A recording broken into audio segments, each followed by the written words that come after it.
A scandal in Bohemia. To Sherlock Holmes she is always the woman. I have seldom heard him mention her under any other name. In his eyes she eclipses and predominates the whole of her sex. It was not that he felt any emotion akin to love for Irene Adler. All emotions, and that one particularly, were abhorrent to his cold, precise, but admirably balanced mind.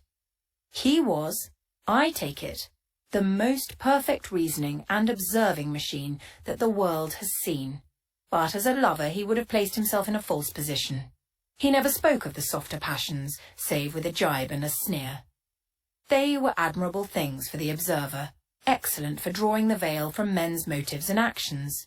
But for the trained reasoner to admit such intrusions into his own delicate and finely adjusted temperament was to introduce a distracting factor which might throw a doubt upon all his mental results.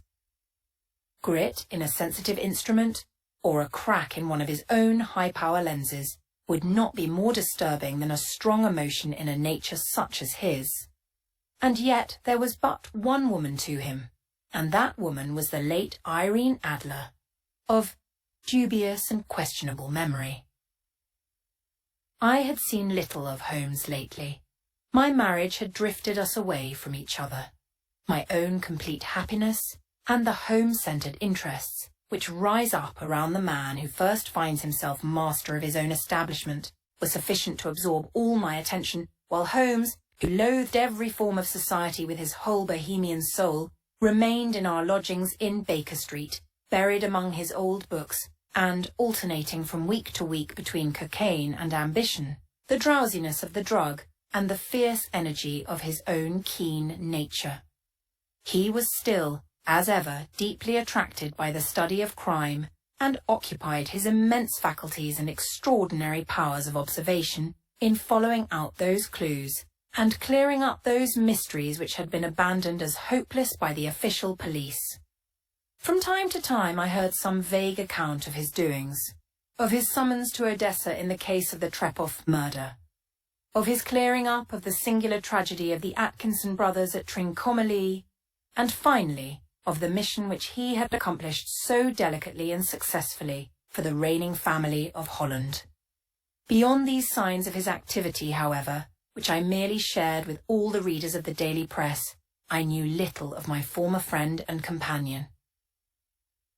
One night, it was on the 20th of March, 1888, I was returning from a journey to a patient, for I had now returned to civil practice, when my way led me through Baker Street. As I passed the well-remembered door, which must always be associated in my mind with my wooing, and with the dark incidents of the Study in Scarlet, I was seized with a keen desire to see Holmes again, and to know how he was employing his extraordinary powers. His rooms were brilliantly lit, and even as I looked up, I saw his tall, spare figure pass twice in a dark silhouette against the blind. He was pacing the room swiftly, eagerly, with his head sunk upon his chest and his hands clasped behind him. To me, who knew his every mood and habit, his attitude and manner told their own story. He was at work again.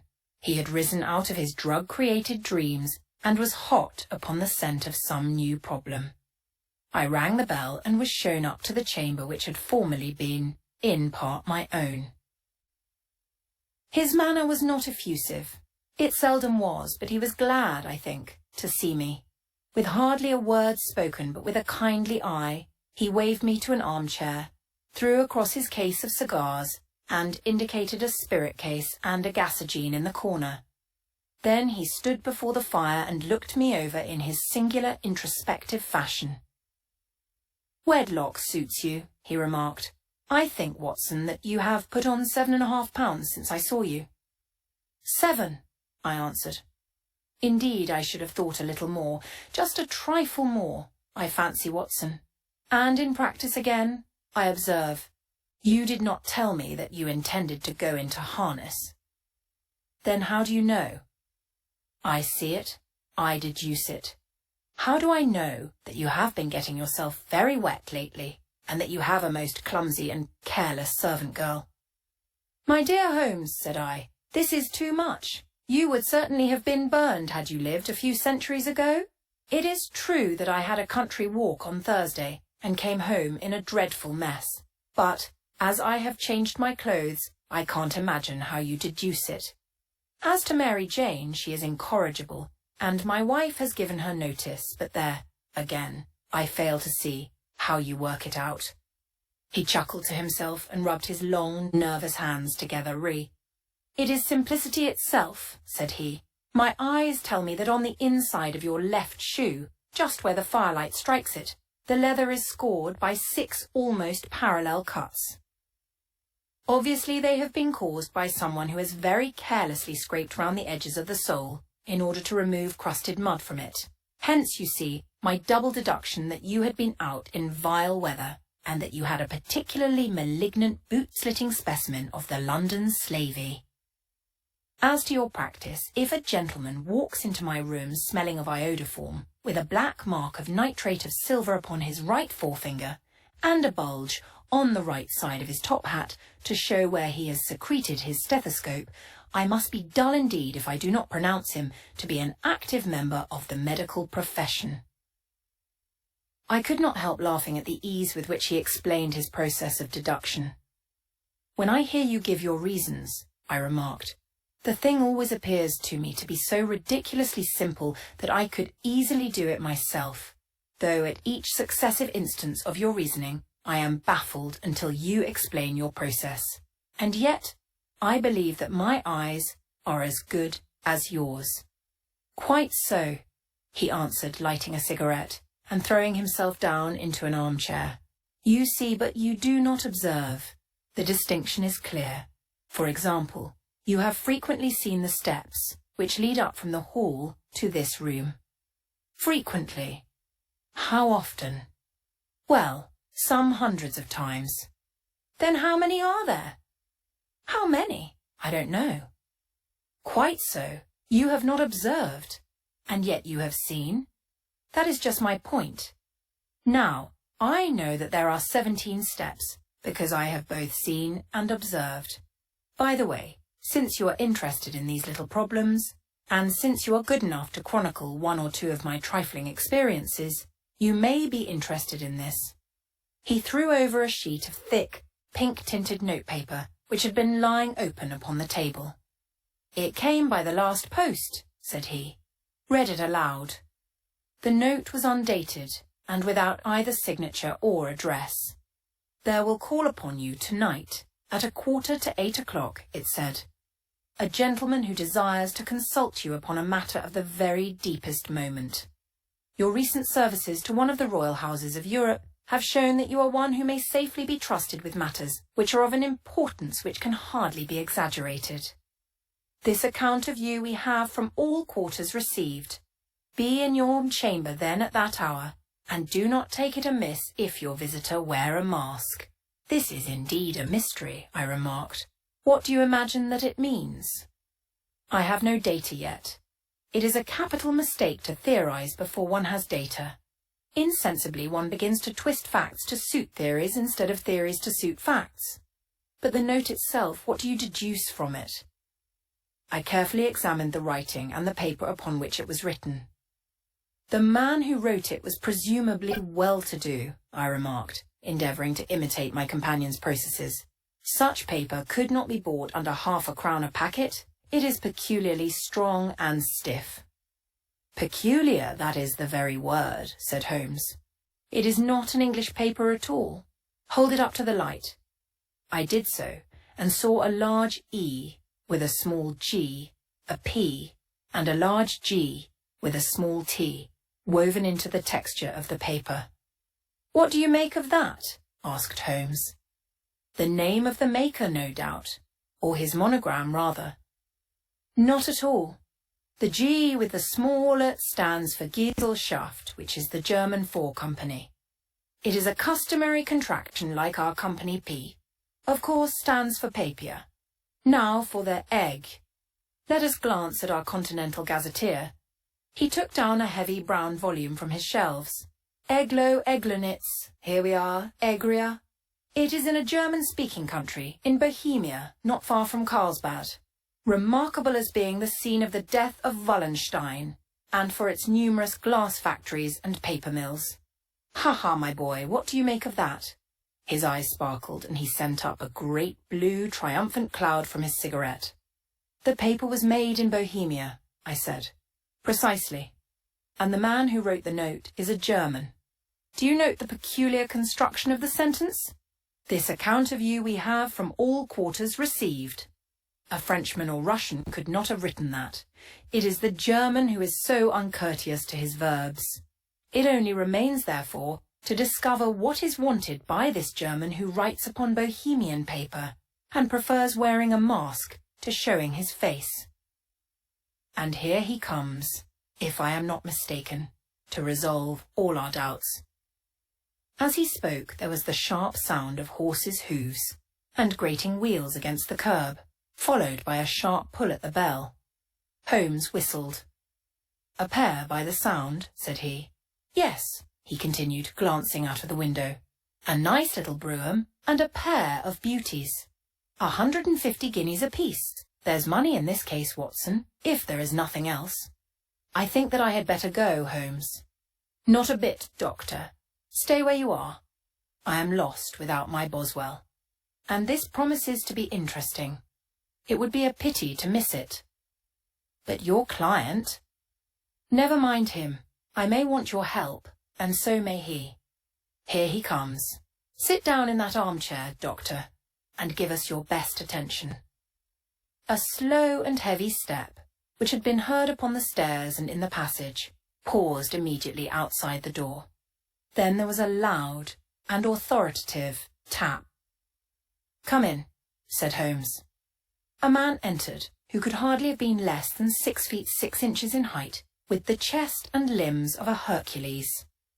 His dress was rich with a richness which would, in England, be looked upon as akin to bad taste. Heavy bands of astrakhan were slashed across the sleeves and fronts of his double-breasted coat, while the deep blue cloak which was thrown over his shoulders was lined with flame-coloured silk and secured at the neck with a brooch which consisted of a single, flaming beryl. Boots which extended halfway up his calves, and which were trimmed at the tops with rich brown fur, completed the impression of barbaric opulence which was suggested by his whole appearance. He carried a broad-brimmed hat in his hand, while he wore across the upper part of his face, extending down past the cheekbones, a black vizard mask, which he had apparently adjusted that very moment, for his hand was still raised to it as he entered. From the lower part of the face he appeared to be a man of strong character, with a thick, hanging lip, and a long, straight chin, suggestive of resolution, pushed to the length of obstinacy. "You had my note?" he asked, with a deep, harsh voice and a strongly marked German accent. "I told you that I would call." He looked from one to the other of us, as if uncertain which to address. "Pray take a seat," said Holmes. "This is my friend and colleague, Dr. Watson, who is occasionally good enough to help me in my cases. Whom have I the honour to address?" "At point, you may address me as the Count von Cram, a Bohemian nobleman. I understand that this gentleman, your friend, is a man of honour and discretion, whom I may trust with a matter of the most extreme importance. If not, I should much prefer to communicate with you alone." I rose to go, but Holmes caught me by the wrist and pushed me back into my chair. "It is both, or none," said he. "You may say before this gentleman anything which you may say to me." The Count shrugged his broad shoulders. "Then I must begin," said he, "by binding you both to absolute secrecy for 2 years. At the end of that time, the matter will be of no importance. At present it is not too much to say that it is of such weight, it may have an influence upon European history." "I promise," said Holmes. "And I." "You will excuse this mask," continued our strange visitor. "The august person who employs me wishes his agent to be unknown to you, and I may confess at once that the title by which I have just called myself is not exactly my own." "I was aware of it," said Holmes dryly. The circumstances are of great delicacy, and every precaution has to be taken to quench what might grow to be an immense scandal and seriously compromise one of the reigning families of Europe. To speak plainly, the matter implicates the great house of Ormstein, hereditary kings of Bohemia." "I was also aware of that," murmured Holmes, settling himself down in his armchair and closing his eyes. Our visitor glanced with some apparent surprise at the languid, lounging figure of the man who had been no doubt depicted to him as the most incisive reasoner and most energetic agent in Europe. Holmes slowly reopened his eyes and looked impatiently at his gigantic client. "If your Majesty would condescend to state your case," he remarked, "I should be better able to advise you." The man sprang from his chair and paced up and down the room in uncontrollable agitation. Then, with a gesture of desperation, he tore the mask from his face and hurled it upon the ground. "You are right," he cried. "I am the king. Why should I attempt to conceal it?" "Why, indeed?" murmured Holmes. "Your Majesty had not spoken before I was aware that I was addressing Wilhelm Gottsreich Sigismund von Ormstein, Grand Duke of Cassel-Felstein, and hereditary King of Bohemia." "But you can understand," said our strange visitor, sitting down once more and passing his hand over his high white forehead. "You can understand that I am not accustomed to doing such business in my own person. Yet the matter was so delicate that I could not confide it to an agent without putting myself in his power. I have come incognito from Prague for the purpose of consulting you." "Then pray consult," said Holmes, shutting his eyes once more. "The facts are briefly these. Some 5 years ago, during a lengthy visit to Warsaw, I made the acquaintance of the well-known adventuress, Irene Adler. The name is no doubt familiar to you." "Kindly look her up in my index, Doctor," murmured Holmes without opening his eyes. For many years he had adopted a system of docketing all paragraphs concerning men and things, so that it was difficult to name a subject or a person on which he could not at once furnish information. In this case I found her biography sandwiched in between that of a Hebrew rabbi and that of a staff commander who had written a monograph upon the deep-sea fishes. "Let me see," said Holmes. Born in New Jersey in the year 1858, contralto, La Scala, Prima donna Imperial Opera of Warsaw, yes. Retired from operatic stage, Living in London, quite so. Your Majesty, as I understand, became entangled with this young person, wrote her some compromising letters, and is now desirous of getting those letters back." "Precisely so. But how? Was there a secret marriage?"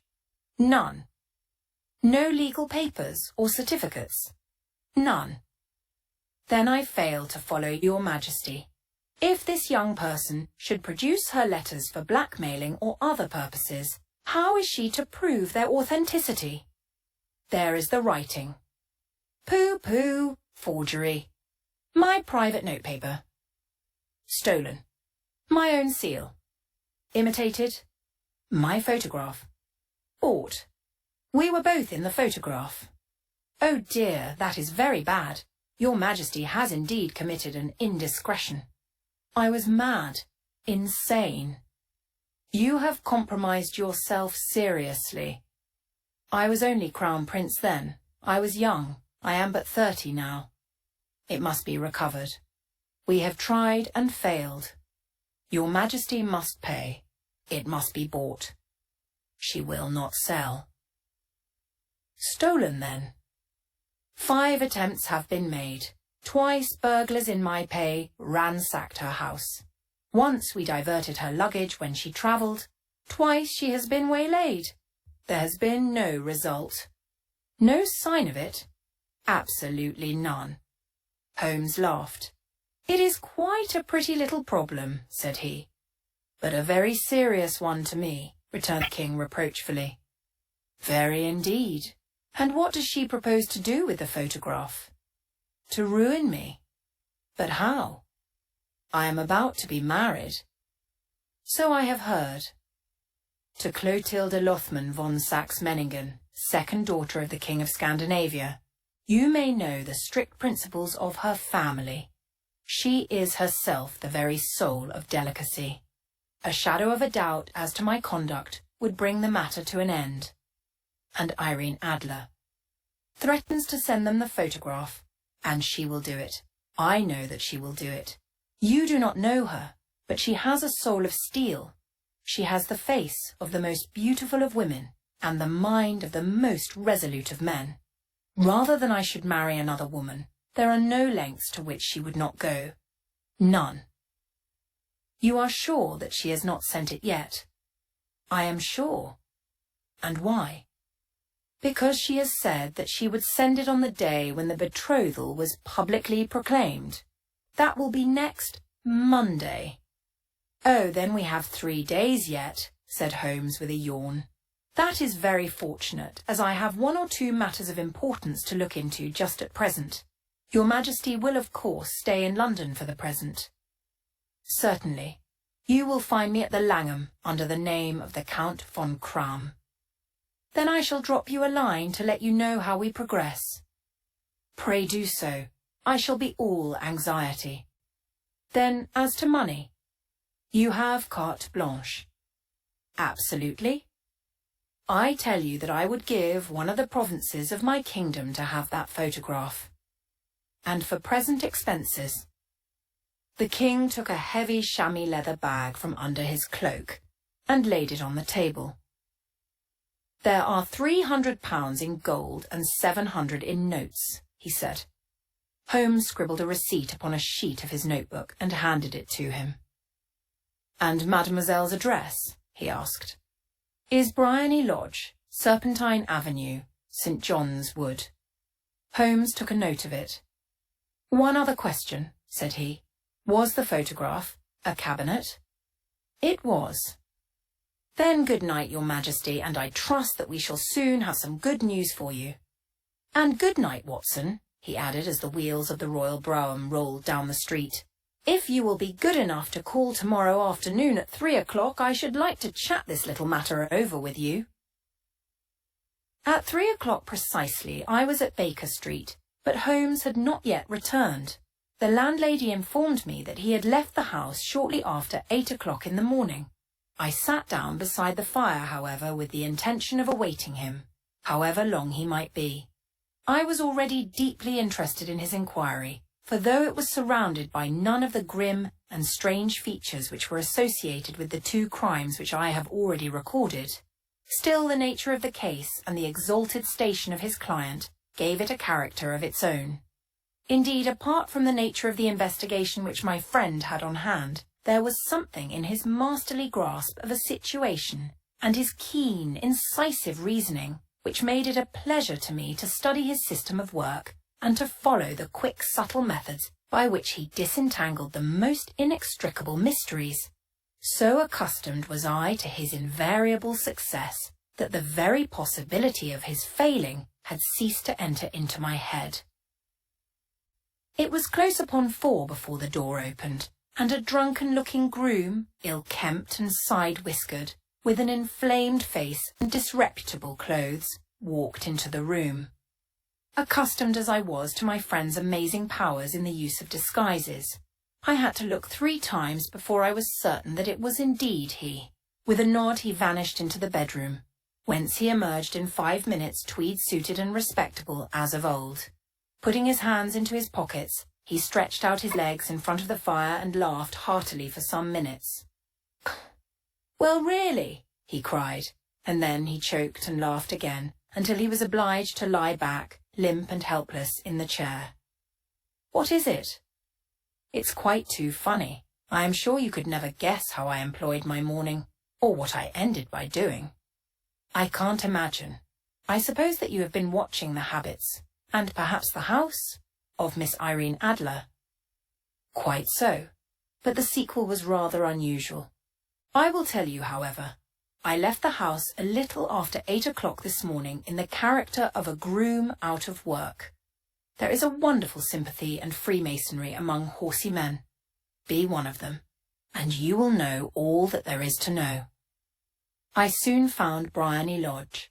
It is a bijou villa, with a garden at the back, but built out in front, right up to the road. 2 stories. Chubb lock to the door. Large sitting room on the right side, well furnished, with long windows almost to the floor, and those preposterous English window fasteners which a child could open. Behind there was nothing remarkable save that the passage window could be reached from the top of the coach house. I walked round it and examined it closely from every point of view, but without noting anything else of interest. I then lounged down the street and found, as I expected, that there was a mews in a lane which runs down by one wall of the garden. I lent the ostlers a hand in rubbing down their horses, and received in exchange 2pence, a glass of half and half, 2 fills of shag tobacco, and as much information as I could desire about Miss Adler, to say nothing of half a dozen other people in the neighbourhood in whom I was not in the least interested, but whose biographies I was compelled to listen to. "And what of Irene Adler?" I asked.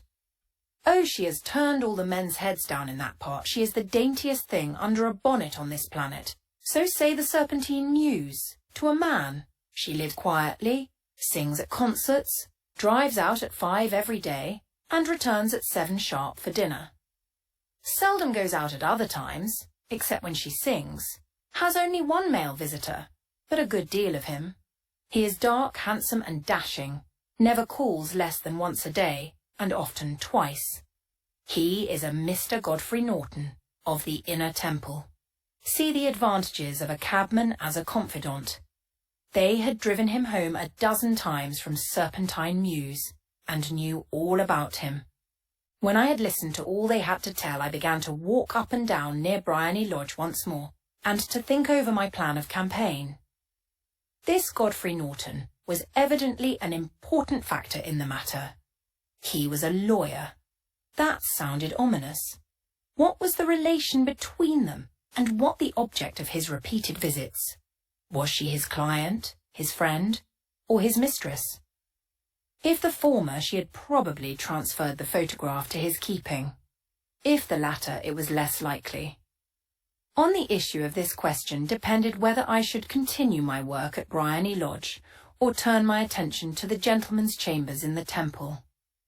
It was a delicate point, and it widened the field of my inquiry. I fear that I bore you with these details, but I have to let you see my little difficulties, if you are to understand the situation. "I am following you closely," I answered. I was still balancing the matter in my mind when a hansom cab drove up to Bryony Lodge, and a gentleman sprang out. He was a remarkably handsome man, dark, aquiline, and moustached, evidently the man of whom I had heard. He appeared to be in a great hurry, shouted to the cabman to wait, and brushed past the maid who opened the door with the air of a man who was thoroughly at home. He was in the house about half an hour, and I could catch glimpses of him in the windows of the sitting room, pacing up and down, talking excitedly and waving his arms. Of her I could see nothing. Presently he emerged, looking even more flurried than before. As he stepped up to the cab, he pulled a gold watch from his pocket and looked at it earnestly. "Drive like the devil," he shouted, first to Gross Hankey's in Regent Street, and then to the Church of St. Monica in the Edgware Road. "Half a guinea if you do it in 20 minutes. Away they went, and I was just wondering whether I should not do well to follow them, when up the lane came a neat little landau, the coachman with his coat only half buttoned, and his tie under his ear, while all the tags of his harness were sticking out of the buckles. It hadn't pulled up before she shot out of the hall door and into it. I only caught a glimpse of her at the moment, but she was a lovely woman, with a face that a man might die for. "The Church of St. Monica, John," she cried, "and half a sovereign if you reach it in 20 minutes. This was quite too good to lose, Watson. I was just balancing whether I should run for it, or whether I should perch behind her landau when a cab came through the street. The driver looked twice at such a shabby fare, but I jumped in before he could object. "The Church of St. Monica," said I, "and half a sovereign if you reach it in 20 minutes. It was 25 minutes to 12, and of course it was clear enough what was in the wind. My cabby drove fast. I don't think I ever drove faster, but the others were there before us. The cab and the landau with their steaming horses were in front of the door when I arrived. I paid the man and hurried into the church. There was not a soul there save the two whom I had followed and a surpliced clergyman who seemed to be expostulating with them. They were all three standing in a knot in front of the altar. I lounged up the side aisle like any other idler who has dropped into a church. Suddenly, to my surprise, the three at the altar faced round to me, and Godfrey Norton came running as hard as he could towards me. "Thank God," he cried. "You'll do. Come, come." "What then?" I asked. "Come, man, come, only 3 minutes or it won't be legal." I was half dragged up to the altar, and before I knew where I was, I found myself mumbling responses which were whispered in my ear, and vouching for things of which I knew nothing, and generally assisting in the secure tying up of Irene Adler, spinster, to Godfrey Norton, bachelor.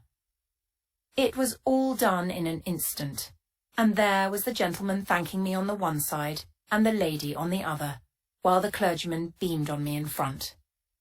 It was the most preposterous position in which I ever found myself in my life, and it was the thought of it that started me laughing just now. It seems that there had been some informality about their licence, that the clergyman absolutely refused to marry them without a witness of some sort, and that my lucky appearance saved the bridegroom from having to sally out into the streets in search of a best man.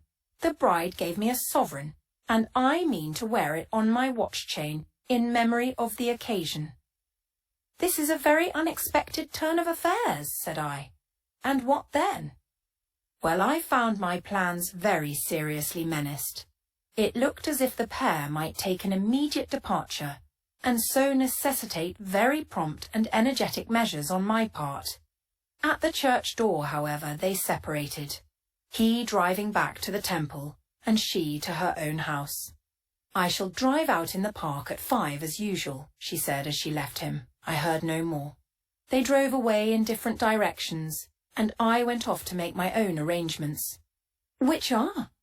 "Some cold beef and a glass of beer," he answered, ringing the bell. "I have been too busy to think of food, and I am likely to be busier still this evening. By the way, Doctor, I shall want your cooperation." "I shall be delighted." "You don't mind breaking the law?" "Not in the least." "Nor running a chance of arrest?" "Not in a good cause." "Oh, the cause is excellent." "Then I am your man." "I was sure that I might rely on you." "But what is it you wish?" "When Mrs. Turner has brought in the tray, I will make it clear to you. Now," he said, as he turned hungrily on the simple fare that our landlady had provided, "I must discuss it while I eat, for I have not much time. It is nearly 5 now. In 2 hours we must be on the scene of action. Miss Irene, or Madame rather, returns from her drive at 7. We must be at Briony Lodge to meet her." "And what then?" "You must leave that to me. I have already arranged what is to occur. There is only one point on which I must insist. You must not interfere, come what may. You understand?" "I am to be neutral." "To do nothing whatever. There will probably be some small unpleasantness. Do not join in it. It will end in my being conveyed into the house. 4 or 5 minutes afterwards the sitting-room window will open. You are to station yourself close to that open window." "Yes." "You are to watch me, for I will be visible to you." "Yes." "And when I raise my hand, so, you will throw into the room what I give you to throw, and will, at the same time, raise the cry of fire. You quite follow me?" "Entirely." "It is nothing very formidable," he said, taking a long cigar-shaped roll from his pocket. "It is an ordinary plumber's smoke rocket, fitted with a cap at either end to make it self-lighting. Your task is confined to that. When you raise your cry of fire, it will be taken up by quite a number of people. You may then walk to the end of the street, and I will rejoin you in 10 minutes. I hope that I have made myself clear. I am to remain neutral, to get near the window, to watch you, and at the signal to throw in this object, then to raise the cry of fire, and to wait you at the corner of the street. Precisely. Then you may entirely rely on me. That is excellent. I think perhaps it is almost time that I prepare for the new role I have to play. He disappeared into his bedroom and returned in a few minutes in the character of an amiable and simple-minded nonconformist clergyman. His broad black hat, his baggy trousers, his white tie, his sympathetic smile, and general look of peering and benevolent curiosity were such as Mr. John Hare alone could have equalled. It was not merely that Holmes changed his costume. His expression, his manner, his very soul seemed to vary with every fresh part that he assumed.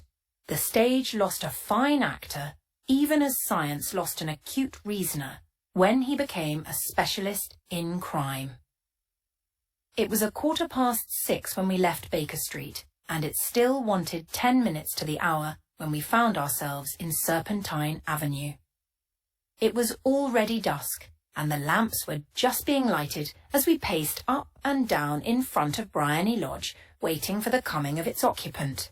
The house was just such as I had pictured it from Sherlock Holmes' succinct description, but the locality appeared to be less private than I expected. On the contrary, for a small street in a quiet neighbourhood, it was remarkably animated. There was a group of shabbily dressed men smoking and laughing in a corner, a scissors grinder with his wheel, 2 guardsmen who were flirting with a nurse girl, and several well-dressed young men who were lounging up and down with cigars in their mouths. "You see," remarked Holmes as we paced to and fro in front of the house, "this marriage rather simplifies matters. The photograph becomes a double-edged weapon now. The chances are that she would be as averse to its being seen by Mr. Godfrey Norton as our client is to its coming to the eyes of his princess. Now the question is, where are we to find the photograph?" "Where indeed? It is most unlikely that she carries it about with her. It is cabinet size, too large for easy concealment about a woman's dress. She knows that the king is capable of having her waylaid and searched. 2 attempts of the sort have already been made. We may take it, then, that she does not carry it about with her. Where, then? Her banker or her lawyer. There is that double possibility. But I am inclined to think neither. Women are naturally secretive, and they like to do their own secreting. Why should she hand it over to anyone else? She could trust her own guardianship, but she could not tell what indirect or political influence might be brought to bear upon a businessman. Besides, remember that she had resolved to use it within a few days. It must be where she can lay her hands upon it. It must be in her own house. But it has twice been burgled. Sure, they did not know how to look. But how will you look? I will not look. What then? I will get her to show me. But she will refuse. She will not be able to. But I hear the rumble of wheels. It is her carriage. Now carry out my orders to the letter." As he spoke, the gleam of the sidelights of a carriage came round the curve of the avenue. It was a smart little landau which rattled up to the door of Briony Lodge. As it pulled up, one of the loafing men at the corner dashed forward to open the door in the hope of earning a copper, but was elbowed away by another loafer, who had rushed up with the same intention. A fierce quarrel broke out, which was increased by the 2 guardsmen, who took sides with one of the loungers, and by the scissors grinder, who was equally hot upon the other side. A blow was struck, and in an instant the lady, who had stepped from her carriage, was the centre of a little knot of flushed and struggling men, who struck savagely at each other with their fists and sticks. Holmes dashed into the crowd to protect the lady, but just as he reached her, he gave a cry and dropped to the ground with the blood running freely down his face. At his fall, the guardsmen took to their heels in one direction and the loungers in the other, while a number of better-dressed people who had watched the scuffle without taking part in it crowded in to help the lady and to attend to the injured man. Irene Adler, as I will still call her, had hurried up the steps, but she stood at the top with her superb figure outlined against the lights of the hall looking back into the street. "Is the poor gentleman much hurt?" she asked. "He is dead," cried several voices. "No, no, there's life in him," shouted another. "But he'll be gone before you can get him to hospital." "He's a brave fellow," said a woman. "They would have had the lady's purse and watch if it hadn't been for him. They were a gang, and a rough one too. Ah, he's breathing now. He can't lie in the street. May we bring him in, Ma'am?" "Surely, bring him into the sitting room. There is a comfortable sofa. This way, please." Slowly and solemnly he was borne into Bryony Lodge and laid out in the principal room, while I still observed the proceedings from my post by the window. The lamps had been lit, but the blinds had not been drawn, so that I could see Holmes as he lay upon the couch.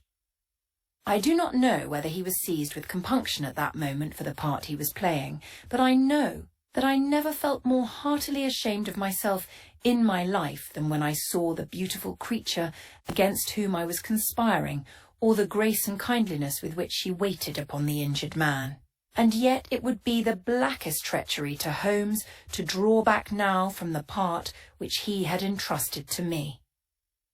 I hardened my heart and took the smoke rocket from under my ulster.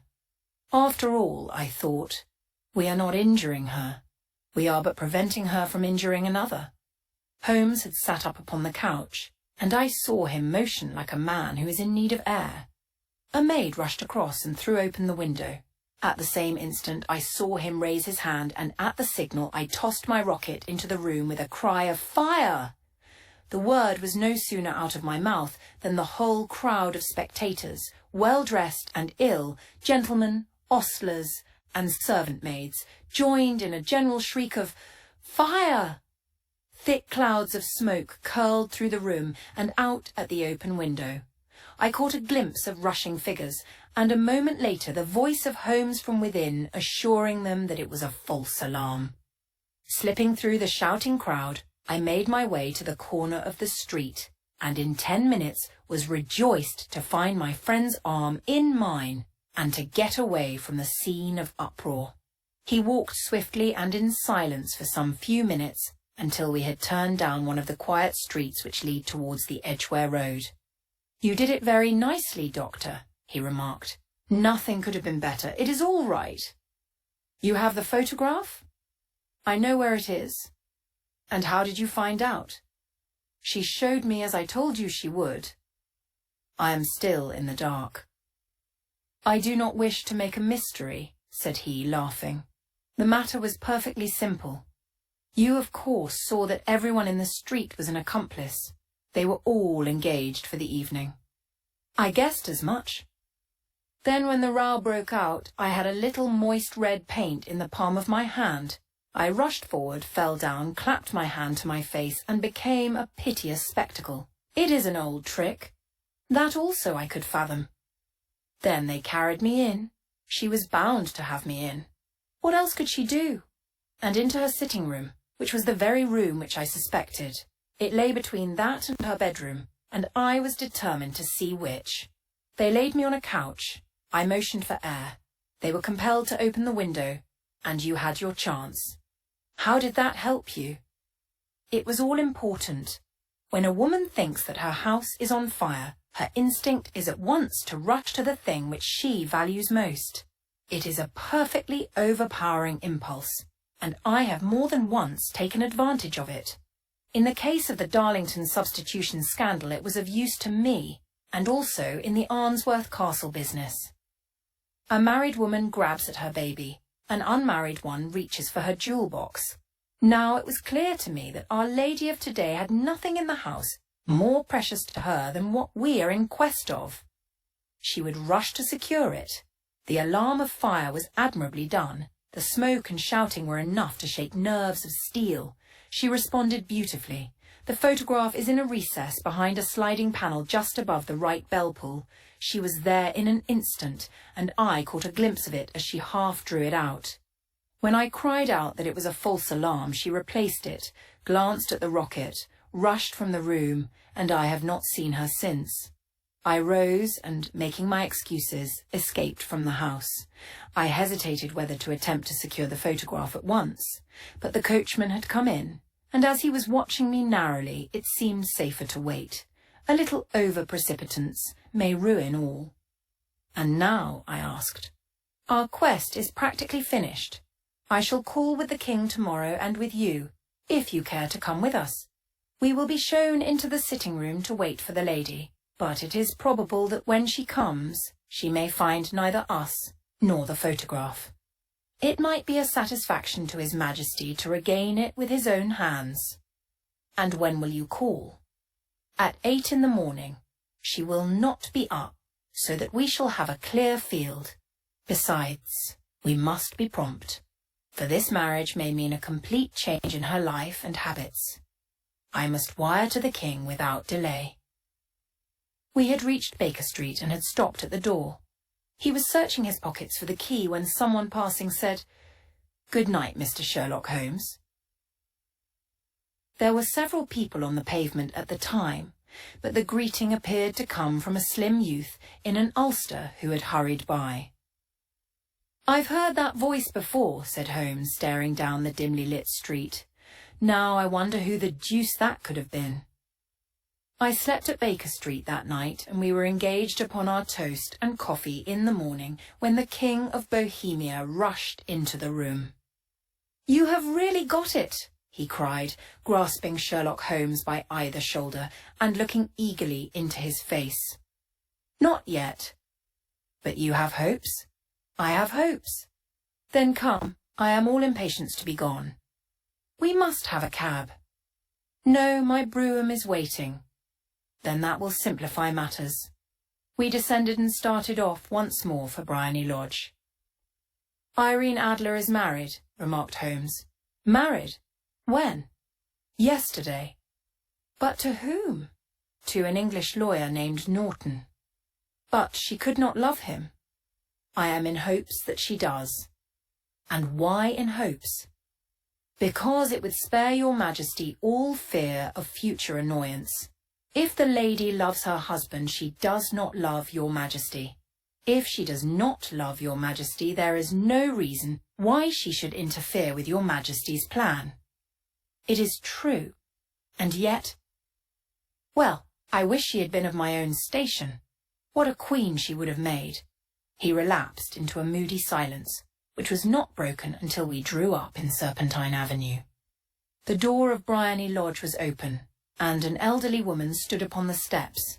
She watched us with a sardonic eye as we stepped from the brougham. "Mr. Sherlock Holmes, I believe," said she. "I am Mr. Holmes," answered my companion, looking at her with a questioning and rather startled gaze. "Indeed, my mistress told me that you were likely to call. She left this morning with her husband by the 5:15 train from Charing Cross for the Continent." "What?" Sherlock Holmes staggered back, white with chagrin and surprise. "Do you mean that she has left England?" "Never to return." "And the papers?" asked the king hoarsely. "All is lost." "We shall see." He pushed past the servant and rushed into the drawing-room, followed by the king and myself. The furniture was scattered about in every direction, with dismantled shelves and open drawers, as if the lady had hurriedly ransacked them before her flight.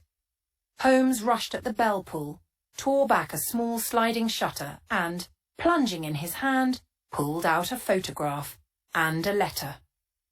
The photograph was of Irene Adler herself in evening dress. The letter was superscribed to Sherlock Holmes, ESQ, to be left till called for.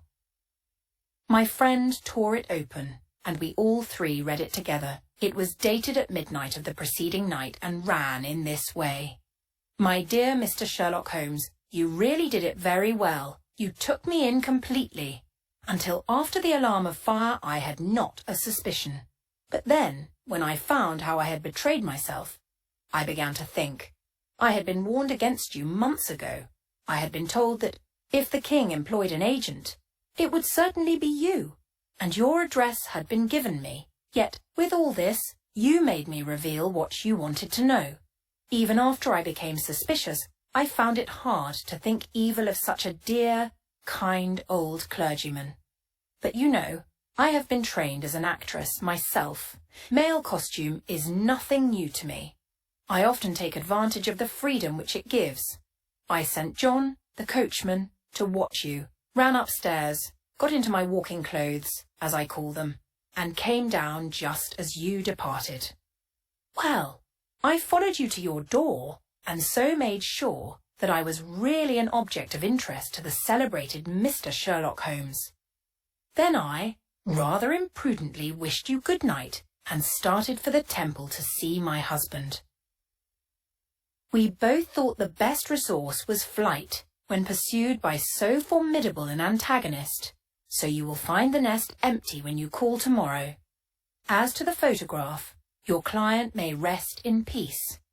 I love and am loved by a better man than he. The king may do what he will without hindrance from one whom he has cruelly wronged. I keep it only to safeguard myself, and to preserve a weapon which will always secure me from any steps which he might take in the future. I leave a photograph which he might care to possess, and I remain, dear Mr. Sherlock Holmes, very truly yours, Irene Norton, née Adler. What a woman! Oh, what a woman! Cried the King of Bohemia, when we had all three read this epistle. Did I not tell you how quick and resolute she was? Would she not have made an admirable queen? Is it not a pity that she was not on my level? From what I have seen of the lady, she seems indeed to be on a very different level to your Majesty, said Holmes coldly. I am sorry that I have not been able to bring your Majesty's business to a more successful conclusion. On the contrary, my dear sir, cried the king, nothing could be more successful. I know that her word is inviolate. The photograph is now as safe as if it were in the fire. I am glad to hear your Majesty say so. I am immensely indebted to you. Pray tell me in what way I can reward you. This ring... He slipped an emerald snake ring from his finger and held it out upon the palm of his hand.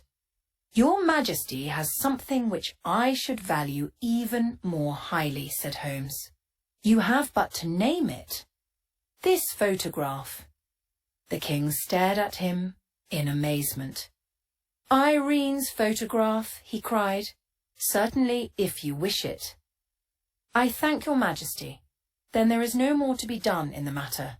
I have the honour to wish you a very good morning. He bowed, and, turning away without observing the hand which the king had stretched out to him, he set off in my company for his chambers. And that was how a great scandal threatened to affect the kingdom of Bohemia, and how the best plans of Mr. Sherlock Holmes were beaten by a woman's wit. He used to make merry over the cleverness of women, but I have not heard him do it of late. And when he speaks of Irene Adler, or when he refers to her photograph, it is always under the honourable title of the woman.